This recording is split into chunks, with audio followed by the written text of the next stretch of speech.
We're doing it live. We're doing it live. Like your favorite announcer, Bill O'Reilly. You ever saw that one, right? Andrew with Bill O'Reilly. Yeah. I've seen him. What a Been a clown. while. Been a while. Yeah, no, he did this one thing like he was getting pissed off at the but I don't know, it was before he was on Fox. He goes, "We'll do it live. We'll do it live." He's like I was like, it was, oh dude, I can't stand Bill. I've never liked Bill O'Reilly, man. That guy that like Bill O'Reilly used to blame the oil companies for the price of oil going up. And he said, the oil companies are profiting. And I always said, well, when the price of oil goes down, Bill, do you give the oil companies the benefit? Do you then turn around and say, hey, oil companies, thank you for letting the prices go They down? suddenly got less greedy. Exactly. It's like, this makes no sense. You freaking clown, pardon my French. They're always greedy. And what lets them, indulge their greed? I'm like, Bill, you suck, dude. Just like this whole, I'll never forget. Like the oil companies are, blah, blah, blah. It's like, okay. And then the price went back to $60 a barrel, and just stupid. Anyway, so I appreciate jumping on board, Andrew. Good stuff. Now you look like you're tan, man. Just got back from Hawaii, huh? Yes. I feel much better now.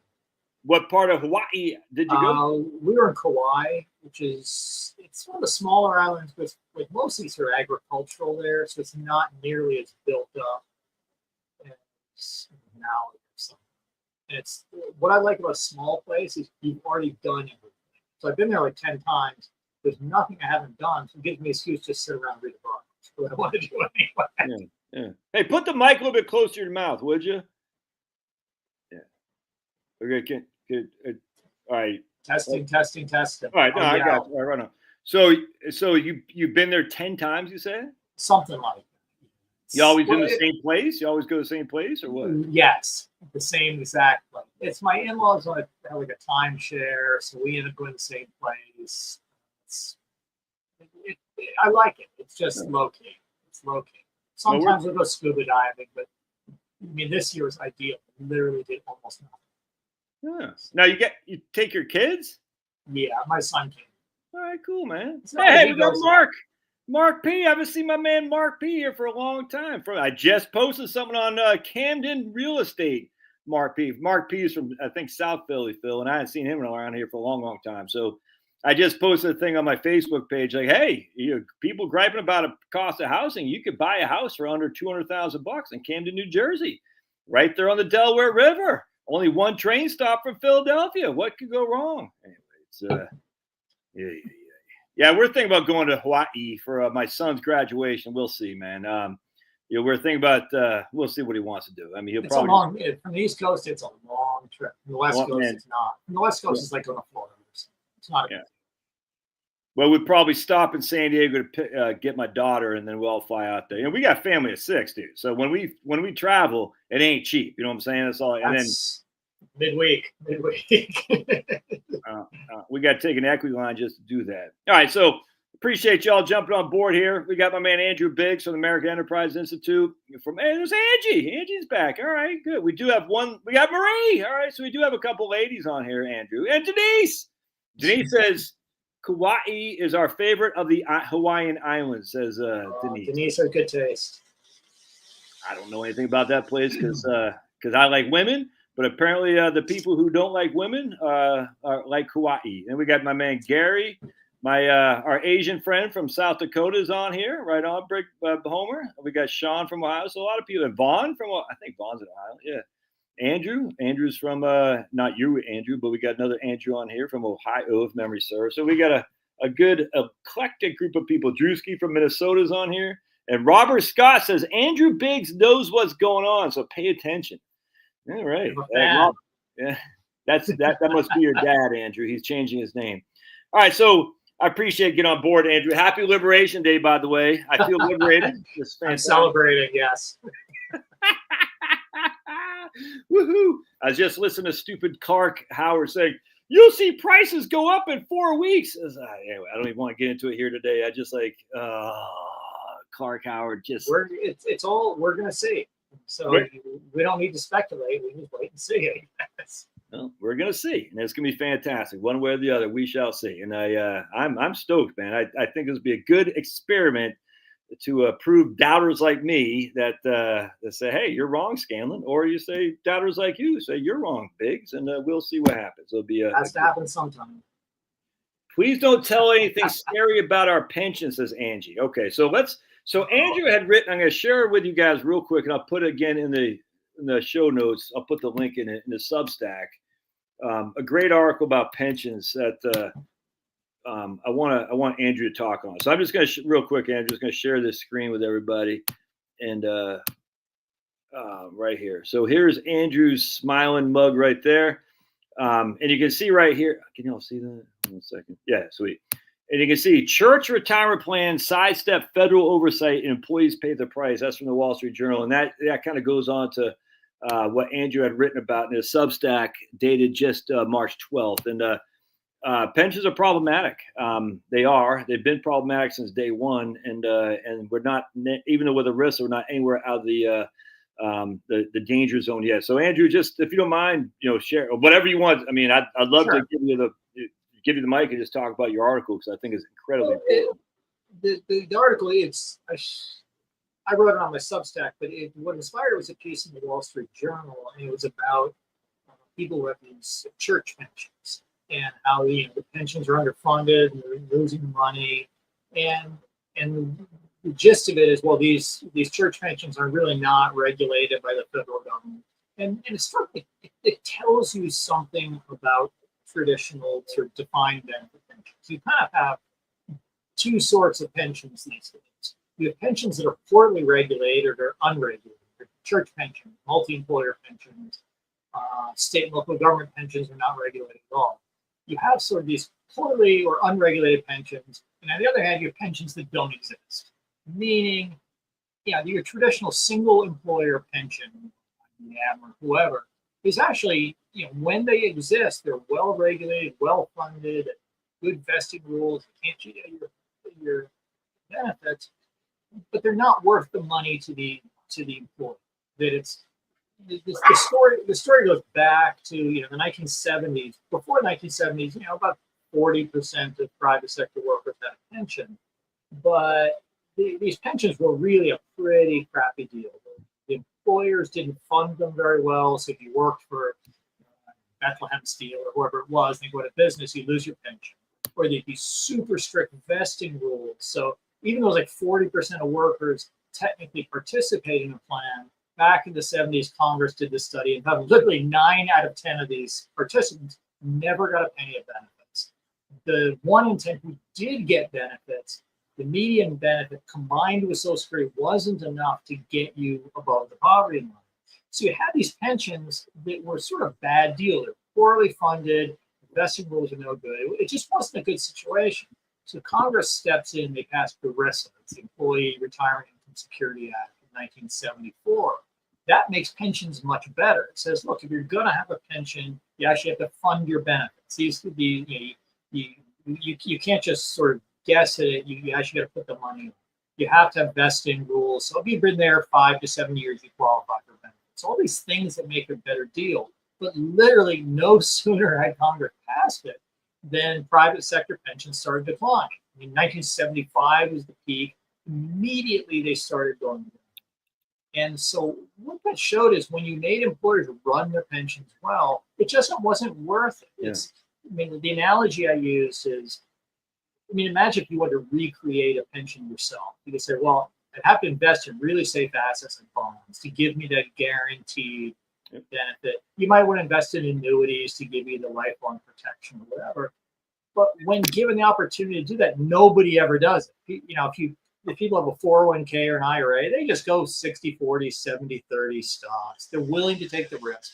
The point is, these pensions don't match up very well with what people's revealed preferences is the economist phrase. What people's own behavior says they don't want that kind of deal. Where pensions still exist in, say, state and local government. I had a piece in the New York Times over Christmas, and essentially the pensions are going to, on the threatening to bankrupt the whole city. I do a lot of work in Puerto Rico. Pensions did the same. I was going to ask you about that, because I remember You worked on Puerto Rico, and you mentioned Puerto Rico in your Substack. I was going to ask you if is that still something you're working on? Yeah. And so yeah, and the pension just went right into the ground. And so essentially, those pensions still exist because they're not well regulated, they're not well funded. But once you say, look, you've got to run a good plan, the employer's like, it's just not worth it. We'd rather take that same money, put it in a 401k, use it to raise wages, give you better health benefits. So when I do a lot of stuff in just the general state of retirement security. You get all this sort of moaning of, well, as we transition to this golden age of traditional pension to the do-it-yourself 401ks, we're all doomed. The reality is that pensions kind of sucked back then. Yeah. And as soon as the federal government regulated and said, they can't suck. You actually have to fund this thing. It's got to be a decent product. It just wasn't worth it anymore. So, there's more complicated stories behind it. But the reality is that for most people, something like a 401k seems to be a better kind of retirement vehicle. It's more widespread, contributing more to them. Retirement assets are laid up. It's just a much more encouraging story than what you typically hear. 100%. I just want to say, because in your article, you say just what you said a second ago. I'm reading verbatim, but in 1971, the Senate Labor Committee analyzed 87 private pension plans who had since 1950 had 9.8 million participants. All right. So we had 87 plans with almost 10 million people participating in these plans. Of the 6.7 million who separated from service, 88% did not get $1. $1. And we're talking millions of people who didn't get $1, but yet under the golden age of pensions, they were covered under pensions. And yet they didn't get, not only did they not get $1 401k money, because there wasn't any, they didn't get $1 of pension money. And then Andrew goes on to say, this is crazy. And even among those who managed to collect, the benefits are modest. The Labor Committee noted that when the median for normal retirement of $99 a month, which is $832, sorry about that. No. Sorry about the dogs there. The median Social Security benefit back then was $832 in 2025 numbers. Is added, the median of pension benefit was the equivalent of $832 in 2025 numbers. When you add that to the median Social Security benefit, which was just $30 more than that, basically your total benefit was about $1,600 to $1,700, which is just barely enough to keep you out of the poverty level. I mean, and this is what people who worked 20, 30 years, and the very few who got a pension. It's crazy, man. Yeah, if you look back, you say, why were employers willing to offer pensions back in the 50s and 60s and not willing to do it today? This was back in the 50s and 60s. You could say you're offering a pension, and literally 9 out of your 10 of your employees don't get a penny of benefits. Today, you can't do that anymore. Right. And so it's this internal contradiction on how these plans work. And so it's just, you still have in the state and local government, because they'll have stricter vesting requirements. They fund those pensions much less than what the federal government would require. So I think in your article, you said they fund them less than those pensions. Private pensions were funded. That's the irony. It's just private pensions were poorly funded before ERISA. State and local pensions are even more poorly funded than that today. They don't fund them at anything close to what the federal government requires. I mean, if state and local pensions, in Chicago or New Jersey or whatever, if they were regulated by the federal government, they'd be shut down. And so it's one of those things where people look back with these rose-colored glasses at this day. They think everybody had a pension, and it's completely absurd. I worked at Social Security, and SSA did a survey. This is like 1980, 1981, looking at new retirees in that year. And I think it was 27% of them got even a penny from any sort of private pension, because this was really before 401ks came on. Yeah. So if you look at the bottom 50% of the population, before it's 50%, almost nobody got anything. So it really is this false picture of what the past was with retirement. And so people think things are getting worse. If you just look at the data, things are getting much, much better. We're contributing much more to retirement plans today. assets are much higher, retirement incomes are much higher, and yet everybody's like, "Oh, we're going to hell in a handbasket." And my frustration with this is, it's not magic to figure this out. You can just look; there's just data just waiting to be looked at, Right. and people don't do it. But it's the good news is for once things are getting better. There's a lot of other things that things may not be getting better, but this really is a good news story. Well, I think it's what the what 70% of employers are now covered by a 401k or something like that now. So, I mean, Let's go ahead. A little over 70% are offered a 401k or some other retirement. Right. And a little over 50% participate. Now, look, you could boost that, through expanded auto enrollment or whatever. But the reality, when you dig through those data, is that most people who should be participating in a plan are. Yeah. So the people who are not tend to be people who are very poor, who are going to get, a Social Security replacement rate of 80%. So they probably shouldn't participate. Or people who are young, and this is where financial planners and economists differ. The financial planners often do, you should be saving for retirement from the day you step in the job. Economists like that, wait till your income rises, and then start saving. So if you exclude the very poor people, the very young people, most of those folks are in fact participating in the plan.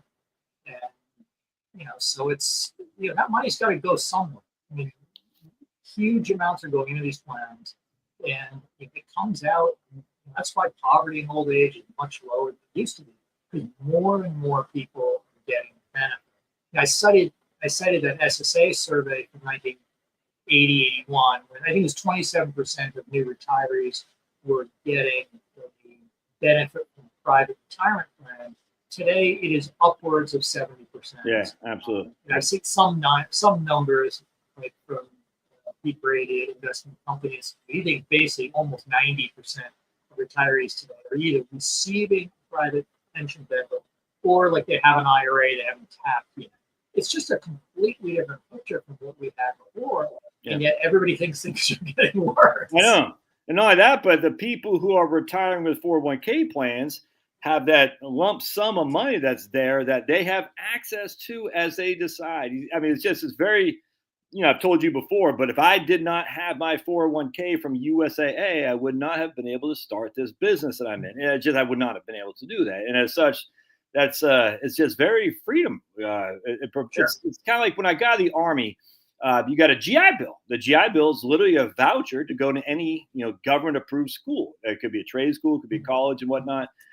They didn't care as long as it's approved. And the same thing with a 401k or your own money. You can spend it as you see fit as a big boy, as opposed to relying. Hey, I was going to ask you one thing. All that money that did not get paid out to the participants, what happened to it? Like, did the owners get it? You know what I'm saying? The boss hogs and stuff, or who actually got that money? Or was it just never there? Well, it sort of never went into the plan in the first place. Okay.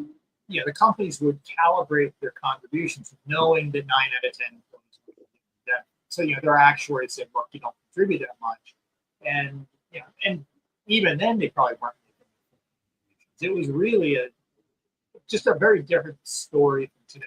You see, they're really careful about how much to contribute.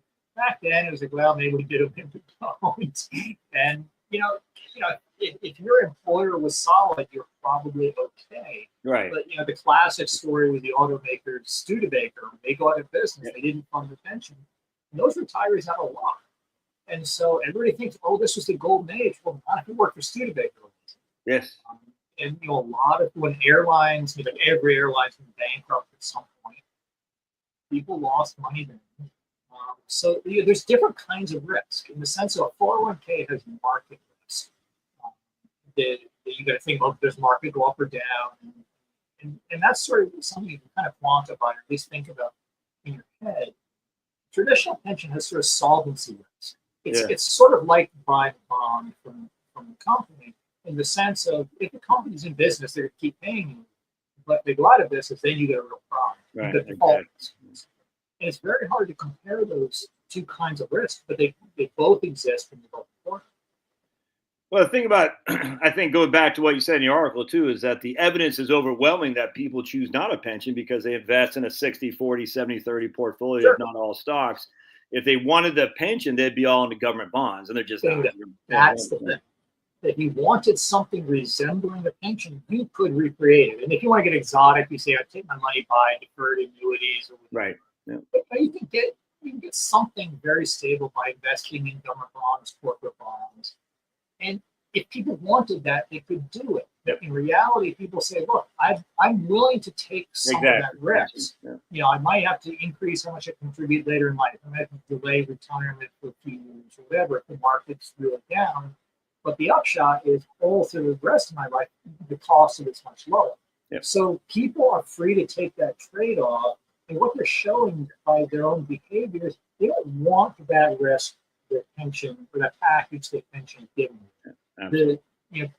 One thing people liked about pensions was supposedly the employee didn't have to pay for it. The employer paid for it. But this, again, is your econ side. They're like, look, the employee's paying for it. Right. It's just, the employer cares what compensation package is giving you. Salary plus benefits plus taxes they're paying, that sort of stuff. They don't particularly care how it's divided. They'll divide it up any way that suits you. Right. But the reality is, if they've got to provide this defined benefit pension and they have to fund it at a really healthy rate, that's going to cost them a ton of money. These are expensive, which means they have less money to give you to pay for other things. So people would prefer the package of more salary, say better health benefits, whatever, but a smaller contribution to my 401k that I invest and choose. It is interesting, even if you look at the data on sort of employer contributions to retirement plans. People would think, well, as DBs went into 401ks, employer contributions would fall. They say all employers walked away from retirement security. That's actually not correct. The employer side has stayed pretty steady over the past 30, 40 years. Where the real increase comes from is when you have a 401k, both the employer and the employee you're paying into it. So Americans contribute much, much more to retirement plans today as a percentage of their wages than they did back in the good old days. So, and more money in contributed means more money in retirement. So it's I say, as Stalin used to say, quantity has quality all its own. If you contribute a lot, as we are doing, that comes out in terms of higher autonomy, which we also have. Well, Stalin also said, hey, how many divisions does the Pope have? You know what I'm saying? So that's... Well, he may have underestimated Pope John Paul's dedication. The interesting... I hear something interesting, Andrews. I was reading from the Center for Retirement Research, and your friend Alicia Manel. She didn't write this, but there's these a guy and a lady, I forgot their name, but they had written about the vast majority of retirement savings pre-World War II, all right, this is crazy, was in life insurance, like whole life insurance, like through MetLife, and I think it was MetLife was a big one. And very interesting. So you basically, it wasn't, I wrote about this in one of my books, I don't have it here, but anyway, you don't have a significant time frame of pensions that the rose-colored glasses people seem to think. Basically, post World War II to 1980, that's it. You know what I'm saying? And pre that was savings through yourself through basically life insurance. Then you had a little bit of time of pensions, and the pensions blew up, which is why they stopped. And then you had the 401k. And I just find it funny, this whole we got to go back to pensions as if the entire time. It was a fleeting moment. Yeah, exactly. And the insurance side is interesting. Like when my dad passed away or my father-in-law passed away, you're dealing with all the financial stuff, and they got these insurance policies. What the hell are you doing with this? But it's if you think before you had things like raised, insurance, you weren't really buying the insurance. What you were buying was the tax credits. Being able to defer taxes to retirement. So insurance was acting as a retirement vehicle. It just wasn't absolutely. That's what I'm saying. Yeah. I don't see any reason why maybe you could buy an annuity for longevity protection, but that's not what people were doing. That insurance was the only thing available because no one's buying. There's no index 500 fund. You know what I'm saying? And no one that was just regular guy digging ditches, working on the railroad. He wasn't in the stock market. You know what I'm saying? Yeah. So the only thing they really had was insurance things with decent dividends that were paying, especially in a deflationary economy.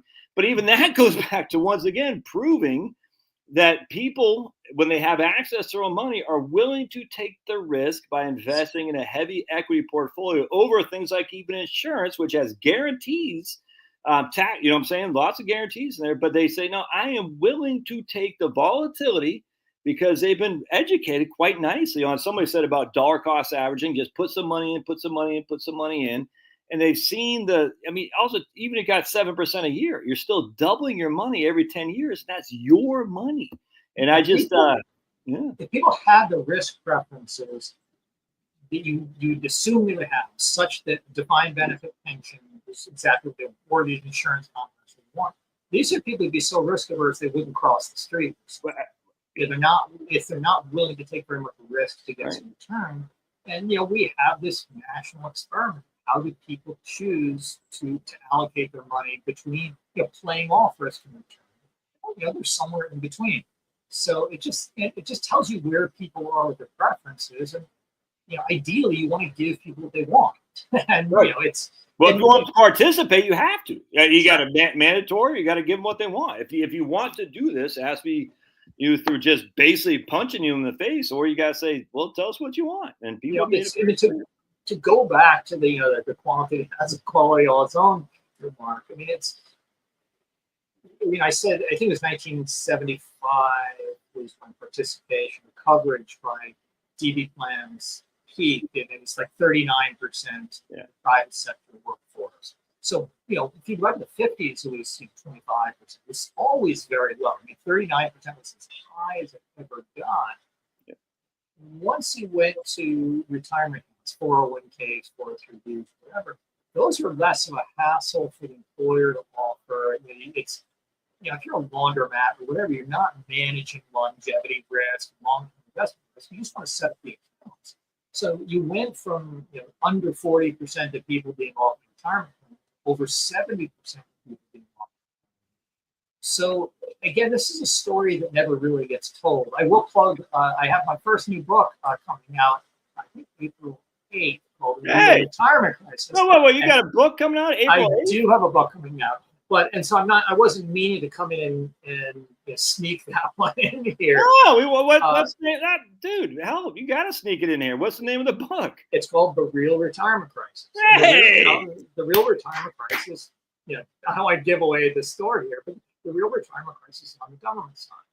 Wait, say again? Comes from what? It's on the government side. It's your Social Security, your state and local government pensions, your pension benefit guarantee corporation. The basic theme is people, at least even to a certain degree, but say Teresa Gillardicci much more so. Have this argument, households, individuals, they don't save enough for retirement, so we need to have more, shift the burden more to Social Security or whatever. But if you look at, the way this stuff plays out, the Social Security is underfunded by $25 trillion. State and local pensions are underfunded by $5 trillion, something like that. Whereas, the best estimates of retirement savings gap in the household side, a couple $1 trillion, but that's like 1%. It's a tiny amount of money. So really, households have done what they should do. Yeah. People say sign up for retirement. Hey, we did that. People say contribute. We did it. People work more later in life. Labor force participation, older age is recognized. People defer claiming Social Security. The average claiming age for Social Security is 65. It used to be people claim at 63 or so. Yeah. But so we've done literally everything people say you need to do, but also what people say, that can never happen. Well, in fact, it happened. Yeah. So what's nice for me is I've been doing this now. The good thing about getting old is you have a little bit of experience, and so these questions kind of get answered. And if this was 1975, you said, okay, what's going to happen? We have a risk that's going to regulate these DB plans. We're just starting to do IRAs and 401ks. It would be very reasonable to ask, what's going to happen to retirement security in the future? Look, literally half a century later, we in fact know. We can look it up and go to the reserve. And we know that this really has succeeded. With more people saving more for retirement than ever before.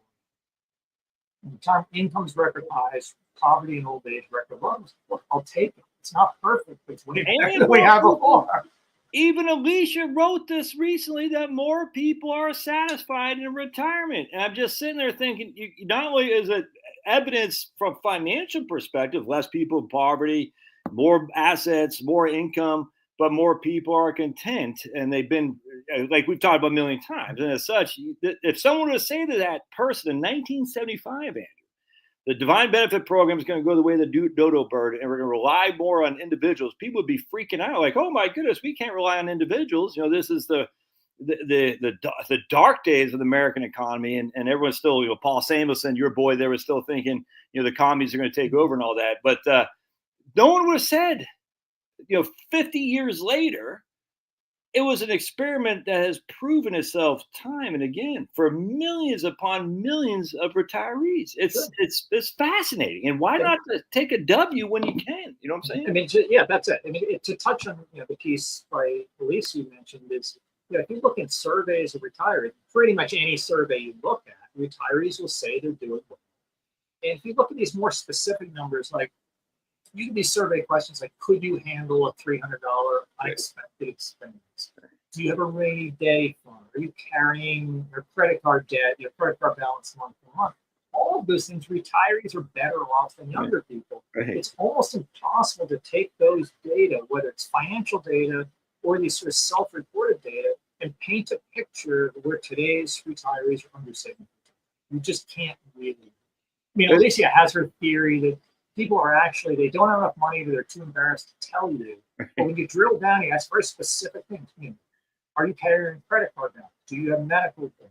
These really specific questions. If you look at that, that fully explains why retirees say they're doing so. It's just that, at some point, again, so you take the win. At some point, if this group of people keeps on telling you we're doing okay, take them at their word. They're in fact doing okay. What she says is, I've never met her. I'm just using her as my proxy for the negative Nellies on here. But she said, well, if you ask retirees if they wish they saved more, they all say they do. I'm like, yeah, I wish I saved more too. You know what I'm saying? That's one of those questions, like savings regret. Right, exactly. They frame it and they say, do you wish you saved more? And it's one of those questions, though. It's like, imagine you're a person who's very present. You value today a lot more than you value other times you're like, the person who can't pass the marshmallow test or whatever. That person will always wish they'd saved more in the past, so they have more money today. They're not objectively going through the balance sheet and saying, clearly I didn't save. No, they're just saying, I have money. And so, it's like, look, do I wish I ate less yesterday? Sure, I do, but I like that food, so I ate it. So that question is something that sounds very compelling, but when you sort of walk through the logic, it actually doesn't. I wish I invested in real estate in 2019. You know what I'm saying? Oh my goodness, that must mean you hate your house. It's like, what? Yeah, that's the thing. But if you just ask people, are you doing okay?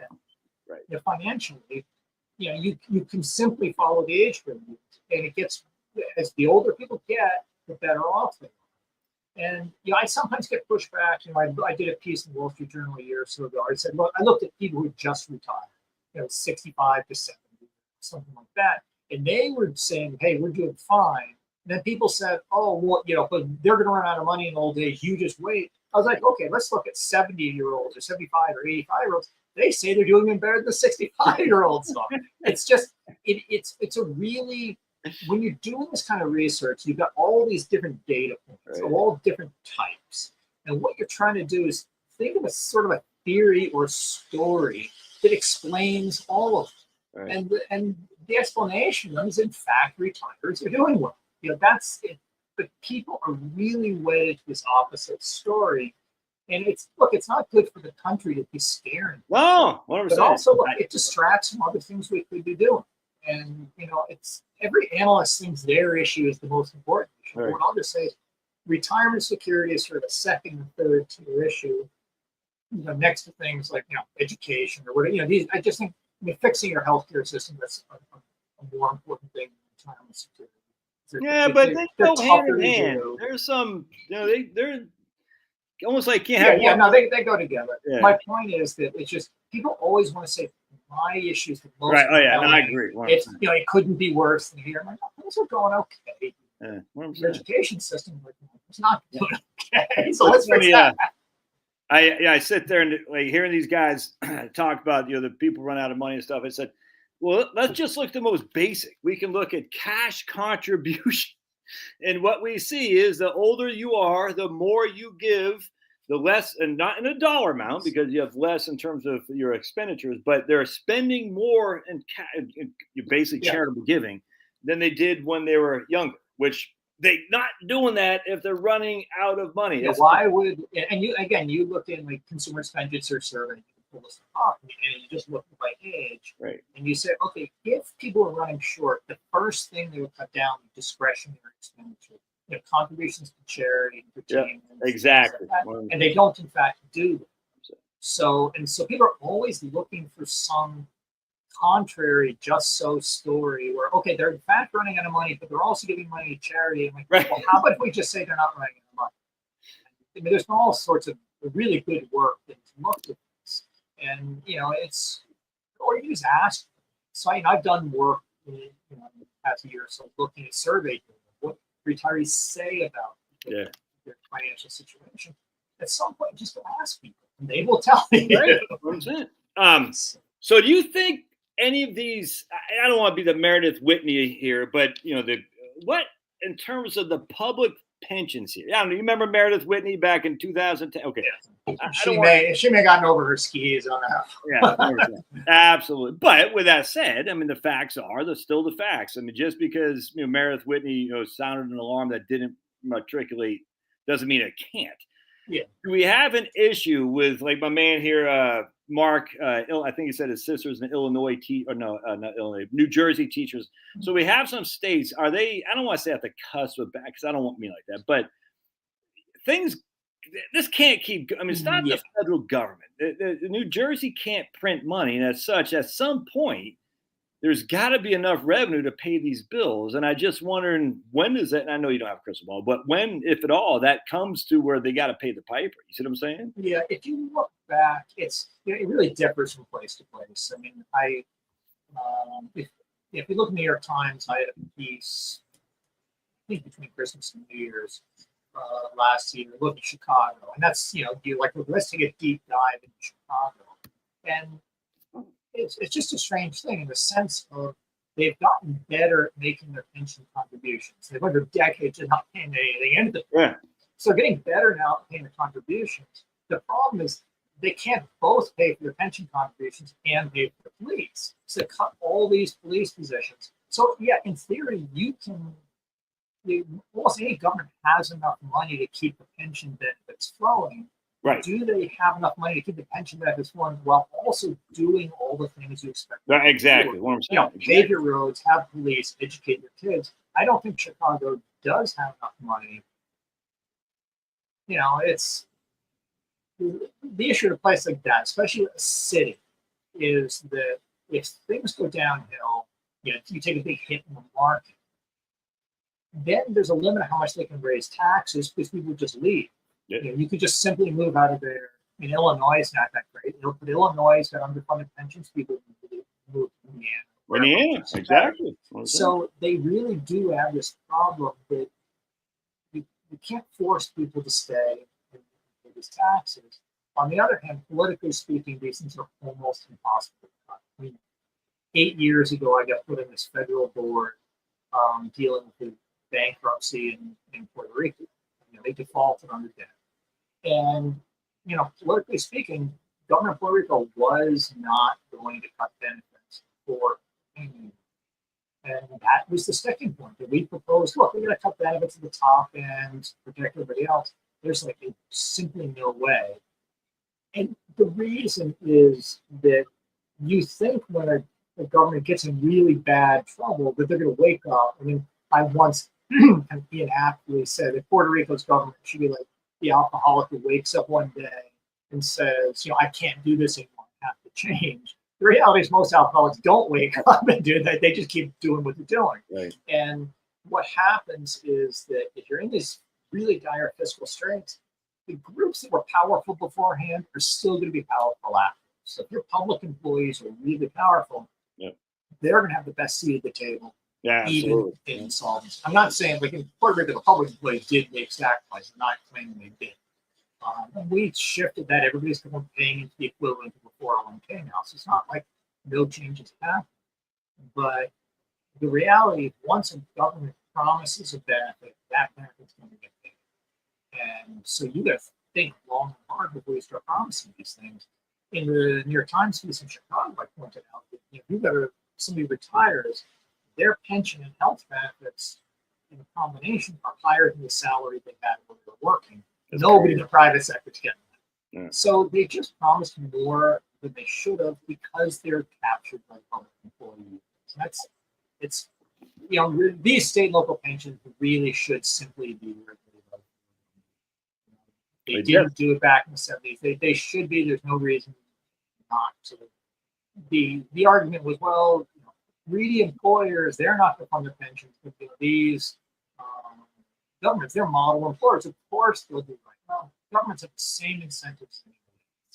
And so they just, they really should have been regulated. They weren't. See how that plays out. And to be honest, if they had been regulated, if they had to fund the way a private pension, those state and local government pensions would be gone. That's what I'm saying. It's you either have an underfunded pension, or you have none, fully funded pension, or you have no pension at all. Exactly. Nobody wants to fully fund the pension. Maybe I think the Federal Reserve's pension is fully funded, but these guys can print money. So other than that, almost nobody really fully funded pensions in the U.S. You have Canada or something, it's different. They will do it, but it's a total cultural difference. Americans want to do stuff on the cheap, other places don't. It's just, we're not going to fix that problem. No. It's kind of like, hey, Sue, what's going on? Snowy Minnesota. It's kind of like the NATO, if America is funding all NATO, the NATO countries don't need to put any money in. And then at some point, they say, hey, you got to contribute. They're like, what? Now, I think I just read someplace that Canada says we'll fully contribute by 2030 or something like that. It's like, whoa. So, okay. So it's kind of just the same kind of thing. It's like Chicago says, we will fully contribute at some point. But the problem is like you said, is that you can just get the hell out of Chicago as an individual. You don't say, I'm not paying for these guys. And then people say, like my man here says, well, Rockford, Illinois, they'll get stuck with the bag to fund Chicago. And the people of Rockville, Illinois says, hell no, I'm not paying for that. I'm moving to Indiana. You see what I'm saying? It's just, I'm going to escape these idiots because I'm not going to, why would my taxes go to fund some teacher in Chicago? It's a fair question. With all of these things, whether it's, say, state pension reform or Social Security reform, what you don't want to do is assume future Americans will be willing to pay taxes that you're not willing to pay. Right, exactly. And, if you look at, say, Social Security reform plans, they'll, ramp up the tax rate or whatever. I was like, how about you ask Americans today to pay that? Like, no way I'm paying that. But you somehow assume everybody in the future is going to do it. You just have to be realistic about what things are worth to people. But in all these cases, they run on this sort of automatic treadmill where things happen without you making decisions. And so you end up in a place you really don't want to be. Yeah. And it just makes these problems really, really, and they shouldn't be. Again, the retirement stuff is not that hard, but because we just don't stand up for the decisions we're going to make, we end up going these really preventable decisions. Well, the scary thing is how much these pension, like CalPERS and stuff like that, how much assets they manage and how much political power they have to control. And as such, it's like my man Liberty says, he goes, they can blue state pensions invest in green energy, scams, what I call it. And, they really can, drive politics, which isn't based on economic prowess of corporations that they're investing in. And that is a kind of scary thing too. I mean, and we're seeing the reverse in Texas, they're saying we're not going to invest in, I get all that. I mean, I completely get it, but it's just now we're adding politics to underfunding as well. And that's,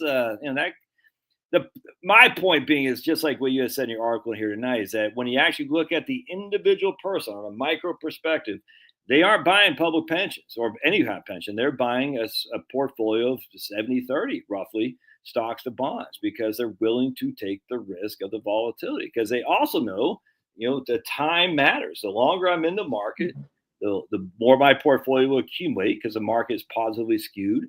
And as such, I'll have more positive gains days and less. And as such, I don't need to rely on that public pension so much. And I just think at the end of the day that, I know you've done, yeoman's work on the spread of the news that we've succeeded beyond our most reasonable dreams. And when you look at 1975, and we still got negative Nellies out there, but they're becoming fewer and fewer. I think I really believe they're becoming fewer and fewer. Yeah, if we get a big market decline, that would change things. But we just had one. We had a 22% decline just 2 years ago. You know what I'm saying? And yet here we are. No one jumped off a cliff. If you look, say during the Great Recession, everybody said, now the chickens are going to come home to roost, and this retirement crisis can happen. It didn't happen then. Right. Retirees tend to be pretty well protected against this stuff because a lot of them are not heavily into stocks. By that point, you've shifted out. But also, they're not in the job market.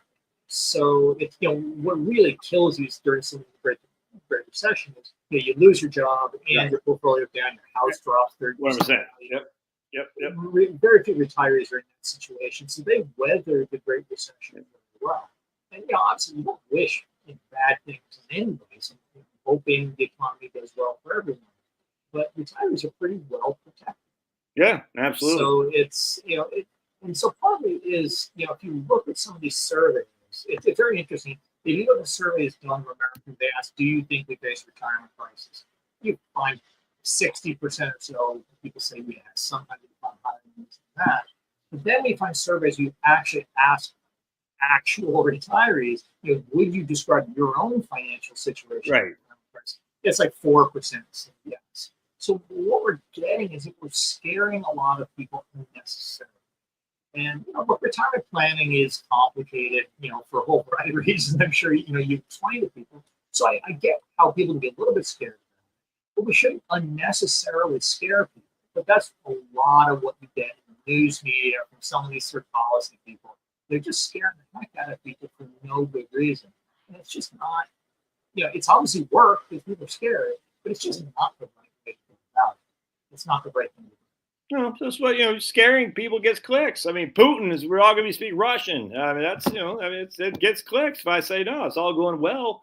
I'm not going to watch a video that says everything's good, but I'll watch a video that says, "Holy crap, it's all falling apart." You see what I'm saying? It's just My favorite is. This is going back maybe 10 years. Well, less than that. It's a Wall Street Journal article, which actually won an award, and the headline was something like "Americans entering retirement least prepared in decades." And it was all entirely based on faulty data. If you looked at it, if you actually looked at the income of retirees, they were at record high levels. Poverty was dropping, but that got a lot of clicks, got them awards. The incentives are entirely in the wrong direction. What was it? Well, I go to newspapers.com and I type in like retirement crisis or something like that. It's like, oh, we've been saying the same thing for just decades. Retirement crisis is like, oh, it's just regurgitating stuff. This stuff's been going on. I get Google hits every day on it. But again, what's interesting is if you've been in this long enough, I can find studies from around the turn of the century saying the retirement crisis right around the corner. Right. The first of the Boston Retirement Risk Index came out in 2006. That's long enough ago now. We can test against where those people are today. They were workers back then, now they're retirees. There's nothing like a crisis. Right. So, I'm sorry in a way that this whole retirement crisis myth has gone on for 20 years, but at least it lets us check.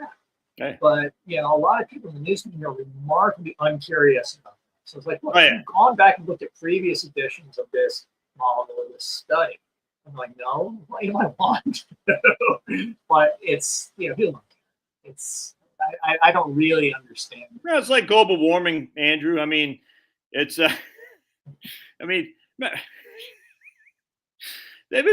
James Hansen was talking about global warming in 1988. You know what I'm saying? And yet here we are today. And I'm like, it gets so.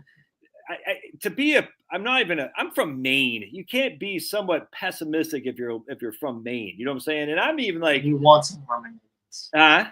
You want some more? I'm like, dude, I raised on the Red Sox, and this is before this insane century. But back in the day, the Red Sox would just kill you. The Bruins, the Patriots. I never liked the Celtics, but those three teams, you're like, it's always going to work out badly. Murphy's Law and whatnot. and I'm just like sitting there thinking, do you guys ever keep account of your predictions? Because you're always wrong, always. Like, I don't even want to get into it, but the Imperial College of London, that idiot Neil Ferguson up there says, we're all going to die from swine flu. We're all going to die from bird flu. We're all going to die. And this is the same guy they're using for COVID. And I say he's like 0-16. This guy's 0-16, and somehow we're going to go to him as the expert on COVID. All right, I got a question for you. My man Paul Francis says, do you worry that your article be interpreted to support strict intervention government regulation of retirement plans? Kind of like what you're saying, if state and local pensions were regulated under ERISA. Is that something that you worry about relative to pensions? Oh, yeah. They should be. Yeah. It's, and this is, look, there isn't, you sort of want to divide things up.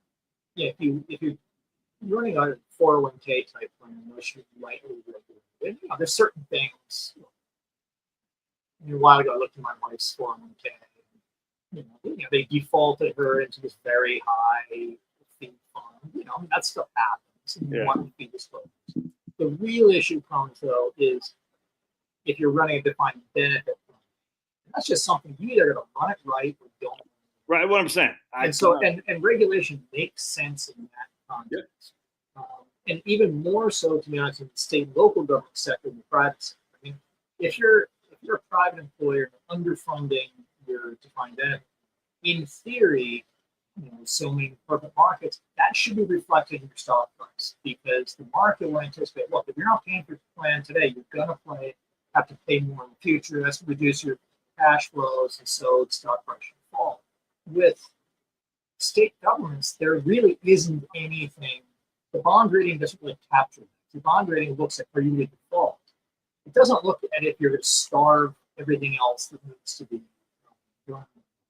So, my point in this is like if you're going to run a fund, you've got to fund this thing adequately, and they're not.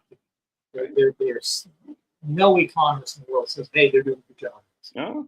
So it's. Regulation has its place. If you don't want to be heavily regulated, then all for 401k. And that's fine too. I think that's probably the better option. So I'm not super worried. Well, and a lot of people who look at federal regulation of private pensions, even that's not perfect. They're more heavily regulated than state and local government, but you get political. So. Well, it's a taxpayer protection. If you're not regulating the pension, that ultimately falls on the taxpayer. Then look at the so-called multi-employer pensions. Yeah. So the pensions, they're sort of jointly run by unions and employers, like trucking. They cover the entire industry to give you portability between different jobs and industry. Those are regulated by the federal government, but they are much more lightly regulated than a single employer pension. You could find stuff like the GAO 40 years ago saying, look, these multi-employer pensions are in real trouble getting on top of it. Nobody ever did.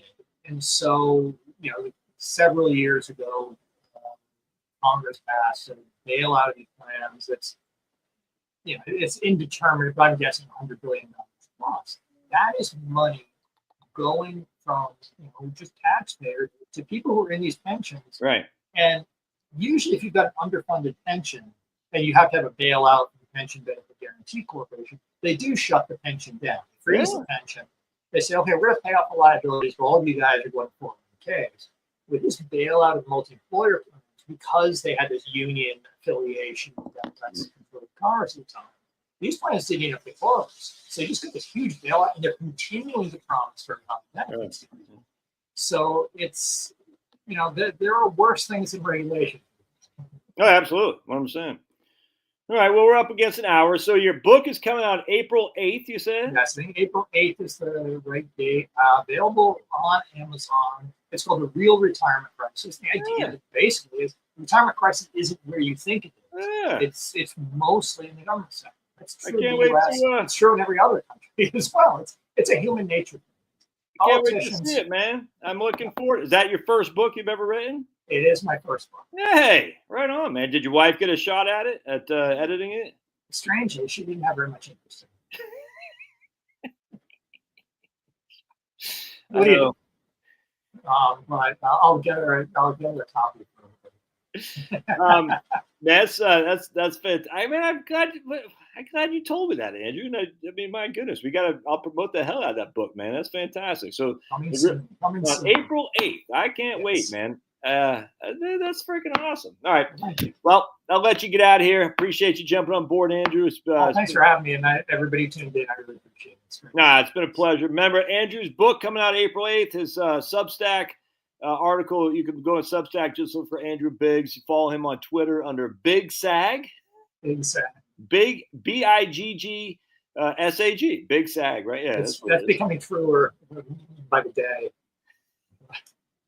And then on LinkedIn too. All right, Andrew. Thanks, man. Everyone says thanks, so I appreciate you being here. Good to see you guys. Thank you. See you. All right, bye-bye. All right, that's Andrew, man. That guy crushes. What a legend. I can't believe he's got a book coming out. A Big Balls. Notorious Big Sag. Yeah, exactly. That's fantastic. He's obviously very nervous about promoting his book. I said, "No, dude, we wanted to promote the hell out of that thing. I can't wait to see his book. It's gonna be a must read." Because all the negative idiots are like, oh, we're all going to die. Oh, my goodness. Pablo, you'll never be able to eat a food again. You'll never get anything fit again. We'll never be able to have another dog.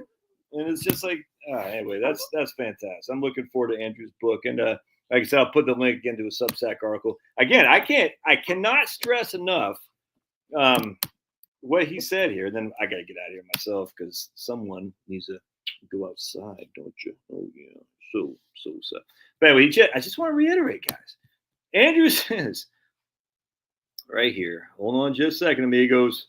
Hold on just a second. Right here. Oh, where did it go? Right here. 87 private pensions were analyzed in 1971 by the Senate Labor Committee. They had 9.8 million participants since 1950. Of those participants, only 6.7 had separated from service in those 20 years. Of those 6.8 million, only 12% got $1 from the pension. So let's just say it's 5 million. Half the people who are participants in 1950 got no money at all from the pension. But the pension's the way it goes. Hey, did somebody just say that Canada's got rid of their tariffs or something like that? I don't want Canada as a state, dude. I mean, I'll take Alberta, but I don't want Ontario. I'll tell you that right now. We don't want Canada. The last thing we need is another 51st state with 2 Democrat senators. Hell no, man. Yeah, I'll take Alberta. Absolutely. Alberta crushes. I don't want British Columbia. I don't want Ontario. Don't want Nova Scotia, Prince Edward Island. I don't know if Trump's always been proven correct. I don't think I agree with that. We're all going to die. If you eat carrots, you'll die. Yeah, book tour. Oh, that's a good idea, man. The tax cuts are to be voted within 2 weeks. I heard Mike Johnson's having a hard time rounding up the couple guys. What's the deal with Maine picking a fight with Trump now she's lost a lot of fight? Yeah, 100%, man. If you're going to be at the beck and call of the court of the king, Trump here, if the king tells you to jump, you say how high if you want the money. If the king tells you to jump and you get on your knees, not your knees, sit on your butt, Trump's going to pull the money. More power to him. About a damn time Republicans do this to Democrats, what Democrats have been doing Republicans for years. Dude, I voted for this. Dude, I'm stoked about the Trumpster. He's crushing more than I ever would have thought. He came out today. He's like, we're freaking doing the tariffs. Everyone else kissed my big fat behind. I'm like, dude, this is legendary stuff. I love it, man. All the right people are pissed off. It makes me happy. Like Andrew and I were talking about before we got on the YouTube, maybe we're on YouTube. Now we're going to have a test case of tariffs. Let's see how it works, man. I mean, you can't just say in 6 months. We need some time. But the thing is, once the tariffs are in place, the Democrats aren't going to be too keen on reducing the tariffs. So we will now have a test case of tariffs. The first test case of tariffs since 1930. Now, remember, Reagan had 100% tariff on Japanese imports. They were we were importing Japanese semiconductors. Japan was dumping them, trying to destroy our semiconductor industry, and then they got rid of them. But Japanese finally said, "Okay, we're sorry." You know what I'm saying? But Reagan put 100% tariff on Japanese semiconductor imports. So we haven't had a real test case of tariffs since Smoot-Hawley. And any idiot who thinks Smoot-Hawley caused the Great Depression just needs to go pound sand. I could not, but I was watching this guy the other day who said that. I was like, dude, I can't follow you if you're just that ignorant. Again, ignorant doesn't mean they're dumb, just means they don't know. But in this case, this guy has a PhD in economics. I said, you're either lying or you're really that ignorant, which in this case would mean you're dumb because there's no way a PhD in economics can't know how freaking Smoot-Hawley came. A Great Depression is crazy to me. But then we got the test case of tariffs in 1922, the Fordney Tariff Act. And it's funny because there's one economist who said, "Oh, you need to read Douglas Irwin's book on tariffs." So I said, I started reading it. I said, you realize that this is the book right here. You can see it's a big guy. And I said, you realize this book is disproving your own arguments on tariffs, dude. Just because Douglas Irwin, the author, might have a different conclusion than what I have in terms of the benefits of tariffs doesn't mean his conclusions per se right. Our experience is not what these guys say. Just again, we have 4 major cases of tariffs: 1890, 1897, 1922, and 1930. None of them went to mass inflation like these fools are saying. None of them did. We had, in fact, in 1922, the beginning of the Roaring 20s.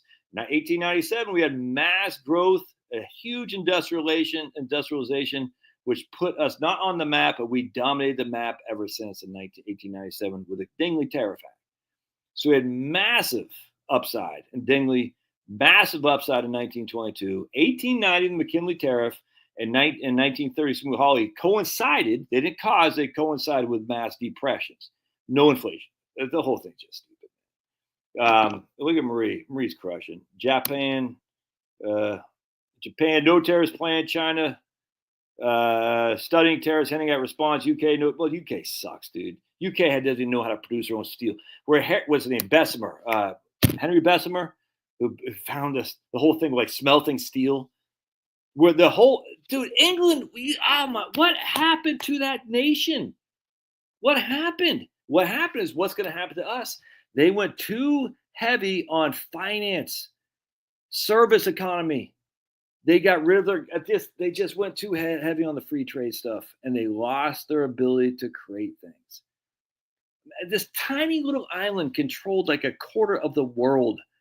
They had ingenuity coming out their butts. It's insane. I know Diesel wasn't from England, but he was from Germany. But still, at the end of the day, they had guys like that, Bessemer and others, that just crushed.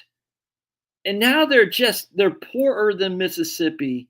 They have no more steel plants. They're importing virgin cut down trees from North Carolina, Mississippi, Alabama, pine trees. So they can have biogas. It's insane because they led with the finance industry and services, which is exactly what our route is going. And finance and service industry is not. You can't build a solid economy on finance, insurance, and services. Freaking yeah, dude. Trump's crushing it. Trump's the man. How dare you, Ted? Ted, checking in late. How great was that Rose Garden today? I didn't even watch it yet, but yeah, Smoot-Hawley did not cause a depression. Think China will tolerate on tariffs surround Taiwan that can't export. Well, China already has crap load of tariffs. That's the whole point. And another thing that's scary about Taiwan is that the major semiconductor chip is coming from TSMC, I think it's TSMC. And if China goes in there, we don't have the capacity because we don't build. If China attacks freaking Taiwan, we're done. We can't defend them. We have no capacity to defend them. And if we're relying on Taiwan for semiconductors, where's SOL? This is what I don't understand. It's national security, not to rely on countries that either hate us, China, or are basically at risk of being invaded. Taiwan. I don't understand. Yeah, look, textiles. Yeah, textiles. I didn't know that about pottery. Crazy. This tiny little island. What the hell happened? I didn't know that, but I mean, Texas 100%. That's why they had. That's why. Why do you think the South revolted? By the way, the whole Civil War wasn't about slavery per se. It was about tariffs. The South wanted to import manufactured goods from England, 100%. And the North said, no, we want tariffs to protect the northern industries.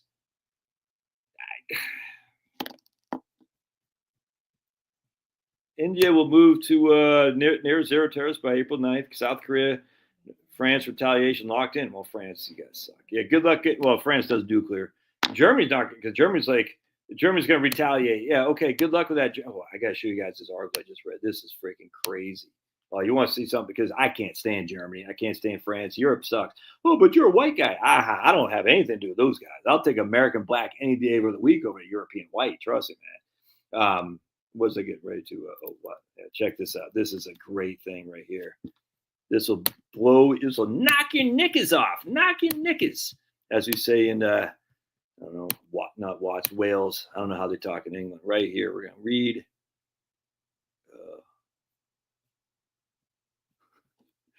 Trump's pissed off Rolling Stone. Sweet. Rolling Stone says President Trump falsely claims global warming is good. Oh, it is good, dude. It's fantastic. The cold chill of the heat pump. Yeah, heat pumps suck. Right here. This is I'm gonna show you guys. Dude, I'm freaking. Oh, we lost Wisconsin. All these idiots will say, "Oh, we couldn't carry Wisconsin," but we did carry our House seats in Florida, so we're just back to status quo. I wish we would have won the Supreme Court seat in Wisconsin. We lost. It was already 5-4 for the Liberals. It's still 5-4 for the Liberals. So we lost, but we didn't lose. We didn't lose anything. It's kept the status quo. So all these idiots, anti-Trump. I was like, yeah, we lost that seat in Pennsylvania, which is not good. That wasn't good. State Senate seat, not a House seat. But the facts are, we retained our House seats in Florida. So we're just, other than a state Senate seat, we're right back to where we were. And that's, I wish we would have won, but anyway. Yeah, dude. England just freaking sucks, dude. Germany is the biggest economy in Europe. Yeah, but watch this. This is fantastic. It's not going to be for long. Yeah, I heard that. Cohort 61. Wisconsin did put voter ID. Yeah, 100%. At least no more illegal voting. Well, as long as they police that up. I mean, no more illegal voting according to who? Again, it's not the people who vote, it's the people who count the votes. But anyway, check this out. Norway's political earthquake, a backstop no more. Here's Javier Blas, why Norway's political crisis is a European energy problem. All right, right here. After decades of quietly footing the bill for Europe's grand energy experiments, it appears Norway has finally decided to walk off the stage. The political crisis rocking Oslo isn't just about domestic squabbles, it's about energy. More specifically, the growing realization that Norway, with its hydro-rich grid, has becoming the unwilling battery pack for Germany's failed energy transition. And like all grand social experiments conducted with other people's money, the Norwegians are getting sick of it. Let's see. We got two words in German. Energy Wende. I don't know how to say that because I like women. I don't speak German. Because I don't like to wear leather like Hitler and all those guys. Oh, I'm a friggin' Nazi with my leather. It's like, yeah, because you like men, I get it. Energy Wende. Germans' vaunted energy transition, which enthusiastically shuttered nuclear plants and lavished subsidies on intermittent wind and solar. Dunkelflatte, a literal dark lull. Those long winter stretches when it's not only cold and cloudy, but eerily still. No wind, no sun, no power. With baseload capacity gutted and dispatchable plants, fossil fuels scorned, Germany has become a dangerously energy-dependent neighbor. When the sun doesn't shine and the wind doesn't blow, Berlin plugs into Norway and expects the lights to stay on. And Norway has put up with that for years. Right here. Average wholesale prices in 2023, 2024 were 50% higher in southern Norway than they were just 10 years previously. A direct result of increasing electricity exports to prop up the struggling grids abroad, mostly in Germany. The Norwegians are told this is being efficient. In reality, they're subsidizing bad policy, specifically Berlin's decision to nuke its own nuclear fleet and double down on its weather-dependent infrastructure. When the Eurosceptic Centre Party pulled its support for the new EU energy rules, it did more than provoke a minor government shakeup. It sent the clearest message yet that Norway has had enough. Now, the Labour Party is left to govern alone, the first minority government in 25 years. And come the next election in September, the issue is likely to loom large. This isn't just a Norwegian temper tantrum. Sweden recently rejected a German request for another interconnector. Norway previously turned down a British proposal for a cable to Scotland. France, Austria, and even Greece are starting to grumble about similar dynamics. The illusion of a unified, efficient, pan-European energy market is beginning to crack. Anyway, this is fantastic. So I'm stoked, dude. So Norway is basically the Norwegian citizens are paying for massively high electricity prices to send electricity to their German idiot neighbors.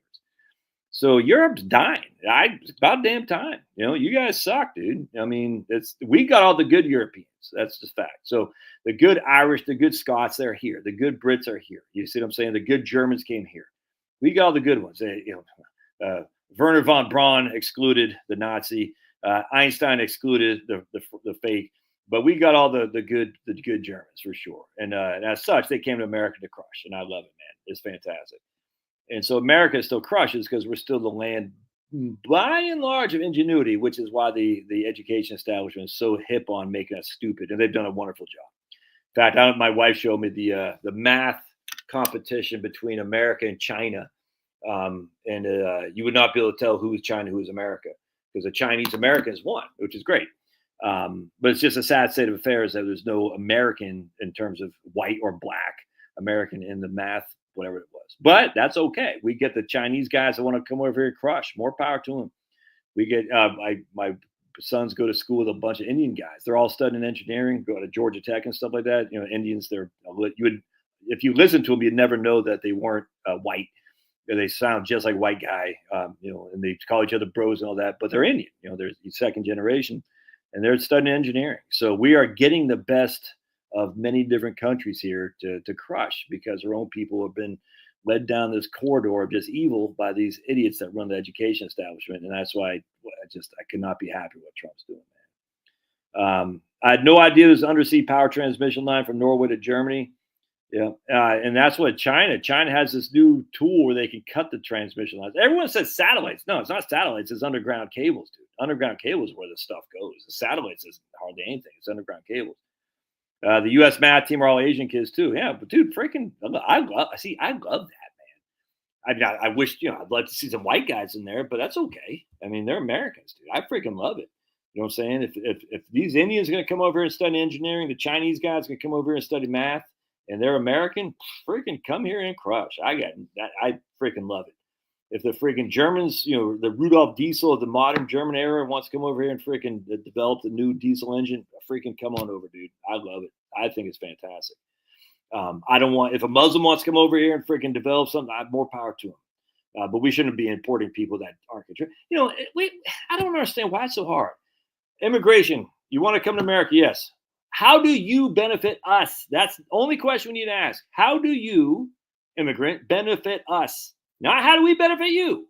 How do you benefit us? Not if you're a refugee. How do you benefit us? That's what we need to know. The only answer.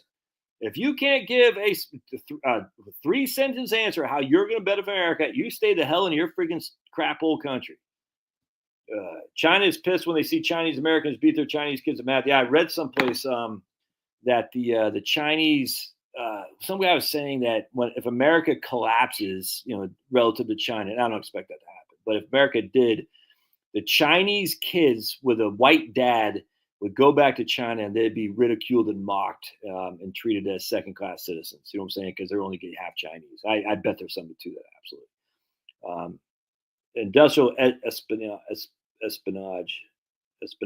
How do you say that word? It's real, though. Industrial espionage. Is that how you say that? Spying. Love the apple strudel. Dude, we've had espionage. That's what it is. We've had espionage all the time. But just because some guy's China doesn't mean he's all freaking industrial. How the hell do you say that damn word, dude? It's Mainglish. Mainglish. I invented the term for people from Maine, how they talk messed up English. Mainglish. Yeah, same with India too. Industrial espionage. Espionage is real. Dude, hell, in Israel, how come no one talks about industrial Israel espionage? Well, they do. And then Trump. This is my issue with Trump is just adherence to Israel. All things Israel. Israel. I'm like, dude, Israel's spying on America too. The only player is economic game except China is the U.S. Yeah, the EU combined as the GDP of the USA. These countries don't have a chance for. Well, I completely. All right. Coal industry petroscientists have actually successfully separated hydrogen from coal by byproduct of coke. This is highly promising for energy sector. We'll see. Ukraine is over now. Ukraine is over. Now Europe can. So now Europe can complain about having no heating. Yes, exactly. Yeah, I completely agree. Brownouts are a freaking bear, dude. All right. The mayor of Fremont was a Chinese. Yeah, dude. I remember Nancy Pelosi's driver. I remember that, dude. Why did that? Who else? There's a couple Muslims too that were part of Nancy Pelosi's or Hillary Clinton's. I'd never get that. Some crazies, and I was like, how come this isn't a story? I forgot who it was. It was a couple Muslim guys. I think it was Dianne Feinstein, maybe. I can't remember, but it's like. No, I get it. I mean, but I don't want. This is look, man. I'm German. You know, my German heritage. They came here before World War One, and then they had to retreat during World War One. They went to not Ajo, Bisbee, Arizona, because of discrimination. And a generation later, those same Germans that were being discriminated because World War One were actually some of the fighting men that fought against the Japanese. In fact, my great uncle Deichmann, Carl, is it Carl? No, wasn't Carl. Richard Deichmann. He actually took out one of the Japanese battleships called Chickamauga, I think is what it's called. So you have these people come over here from Bavaria. You know, they settle in the early 1900s in Kansas City. They get, horribly treated, and they move to other pastures. And then a generation later, they're friggin' taking out the Japanese battleship Chickamauga. My granddad, he was a test pilot with John Glenn. He was in John Glenn's unit. You see what I'm saying? My uncle Charlie, my granddad's son, he retired as a captain of the Navy. My other uncle retired as a submariner. Not retired as a submariner. He went to ROTC. He became a 03. I think he got out as an 03 as submariner. I mean, it's crazy. So yeah, there might be some idiots. And we have the German sabotage of, was it Black Tom? I think it was Black Tom. It's weird no one ever talks about Black Tom in New Jersey. That's something you might want to look up. Very interesting. I think that was a German sabotage. Anyway, as such, a lot of Germans were looked at negatively, but a lot of the Germans came and crushed. Now, the reason was because they said, if you want to be America, you're going to learn our ways. You're not going to freaking sit there and pretend, your country is here. You're now here, so learn our ways. Anyway, we don't do that anymore because Western people have been so guilty about you guys killed all the Indians because the Indians were so peaceful before. You guys killed all these guys because the freaking the slaves, because the African tribes are so peaceful. They're all sitting around smoking peace pipes, doing wigwams until the whites came. It's just the whole thing so stupid. In fact, I'm not going to. Let's see if I can't find it. This is funny. I'm going to find out and get out of here because I'm going to watch a show with my wife. Is she back yet, by the way? You make me feel like dancing. Gonna dance the night away. You make me feel like romancing. Hold on a second. If I can find this picture. This is funny. If I can find it.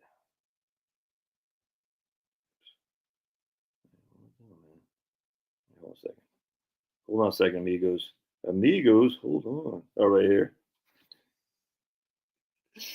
Egyptians were black. Egyptians enslaved Jews. Whites invented slavery. Reparations. He's like, Egyptians were black. Egyptians enslaved slaves. Jews. Whites invented slavery. We want reparations. Like, well, which one is it? Oh, that's so funny. All right. I get out of here, my friends. God bless. Peace in the hood. And don't forget to buy Andrew's book on April 8th, which is in 6 days. All right, see you.